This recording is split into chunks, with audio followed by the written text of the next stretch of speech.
Bonjour et bienvenue dans cette vidéo consacrée au tracé de cycle pour des machines thermiques sur un diagramme enthalpique. Alors pour commencer, on va regarder et s'apercevoir que sur trois exemples ici de machines thermiques, donc on a ici une centrale à vapeur, un schéma d'une turbine à gaz et un schéma correspondant à un cycle de réfrigération. Eh bien, on voit que toutes ces machines qui sont parcourues par un cycle subissent des évolutions diverses, mais qui peuvent se regrouper en quatre types différents. Donc notamment le type qui réalise des compressions. Donc on peut mettre dedans les pompes et les compresseurs. Ensuite, un ensemble qui va réaliser des détentes avec production de travail, donc ce sont les turbines. Un grand type qui va participer à l'échauffement ou au refroidissement du fluide, que sont les chaudières, les chambres de combustion, les condenseurs ou les évaporateurs. Et enfin, un dernier type qui va réaliser des détentes sans production de travail, c'est le cas des détendeurs.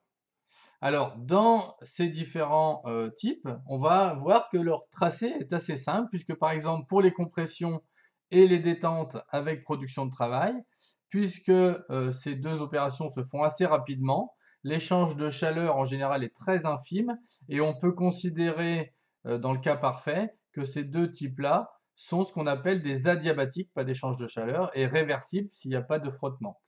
On va voir alors que sur le diagramme, ils seront représentés par des isentropiques. Deuxième cas, pour l'échauffement et le refroidissement, eh bien, ces deux façons de faire vont se faire de façon isobare. Et enfin, donc, les détentes sans production de travail, donc puisqu'il n'y a pas de paroi mobile, pas de production de travail, et comme elles vont se faire aussi rapidement, pas d'échange de chaleur, et donc on aura donc des isenthalpes. Alors, on va voir un exemple sur un cycle récepteur, un réfrigérateur avec ammoniac. On va voir ce qu'on peut faire et comment on peut tracer ce cycle.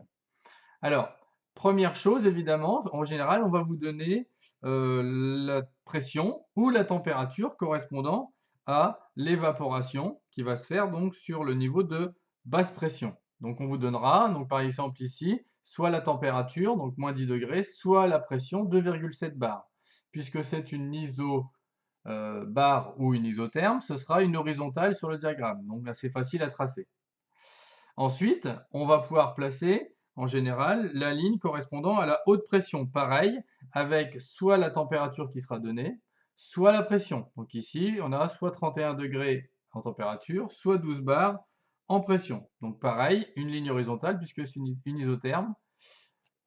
Non, c'est une isobar, une isobar par contre, mais sous la cloche, c'est aussi une isotherme. Donc vous voyez qu'ici, au niveau 31 et 31, on peut commencer à tracer et ensuite poursuivre, puisque l'isobar, elle est toujours horizontale, que ce soit sous ou en dehors de la cloche.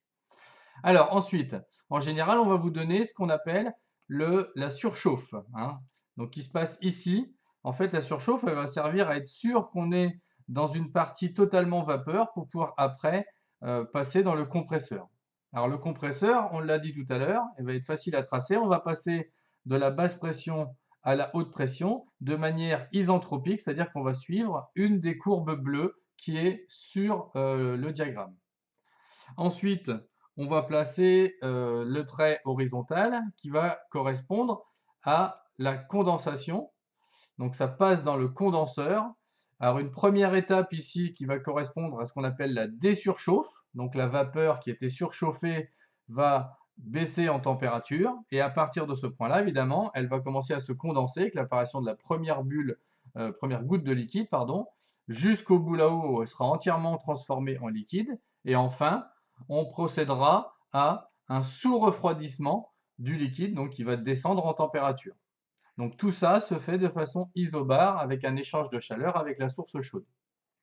Ensuite, étape suivante, on va procéder à la détente du gaz. Donc on va passer de la haute pression à la basse pression. Dans le détendeur, on a dit tout à l'heure isenthalpe, donc va correspondre à une verticale ici. Donc de la haute pression vers la basse pression. Et enfin, donc la dernière étape qui va se passer dans l'évaporateur, eh bien, ça va être un échange avec la source froide, hein. On va prendre de la chaleur à la source froide, d'où ici l'utilisation en tant que réfrigérateur, hein. On enlève encore de l'énergie à la source froide qui va rester à basse température pour permettre d'évaporer le liquide à pression constante ici. Donc ici, on est, vous voyez, à un titre à peu près de 0,1, c'est-à-dire qu'il y a 10% de vapeur. et on va aller jusqu'à 100% de vapeur ici, et ensuite on reprend la surchauffe et on repasse à la compression. Donc, pour finir, un petit résumé de tout ce qu'on a ici, avec le cycle ici qui correspond, hein, le compresseur, l'échangeur avec la source chaude, le détendeur, puis l'échangeur avec la source froide. Voilà, donc c'est tout pour cette vidéo, je vous remercie. Au revoir.